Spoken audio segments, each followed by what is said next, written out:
আসসালামু আলাইকুম ভিউয়ার্স, আমি হৃদয়। এটা হচ্ছে আমার লাইফের ফার্স্ট একটি ব্লগ।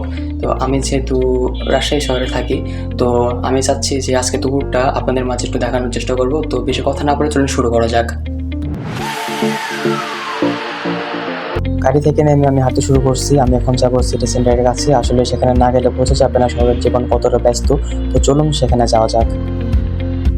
আমরা পৌঁছে গেছি সিটি সেন্টারে। এখানে দেখতে পাচ্ছেন পরিবেশটা কতটা সুন্দর এবং প্রতিটি মানুষই অনেক ব্যস্ত। রাস্তায় অনেক জ্যামও আছে। প্রতিটি মানুষ তার গন্তব্যের উদ্দেশ্যে ছুটতেছে, তার নিজের টানে, নিজের পরিবারের টানে সকলেই ব্যস্ত রয়েছে তার কর্মজীবনে। আসলে প্রতিটি মানুষ অনেক ব্যস্ত থাকে এই শহরে।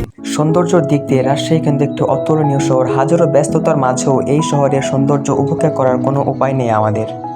জীবনে কিছু করার ক্ষেত্রে নিজেকেই করতে হয়, কারণ সফলতা ছাড়া কোনো মানুষই আসলে পাশে এসে দাঁড়ায় না। নিজের জীবন নিজেকে চালিয়ে যেতে হয়। সফলতার পরে অনেকে আসে, তবে সফল হওয়ার আগে কেউ পাশে এসে দাঁড়ায় না। যেমন আমিও ভিডিওটি কিন্তু একাই শুরু করছি, আমার সাথে কেউ নেই। তো এটা ছিল আমার ফার্স্ট ভিডিও। ভিডিওটা যদি ভালো হয়ে থাকে তাহলে আপনারা অবশ্যই লাইক, কমেন্ট, শেয়ার করবেন এবং সাবস্ক্রাইব করতে ভুলবেন না। ধন্যবাদ।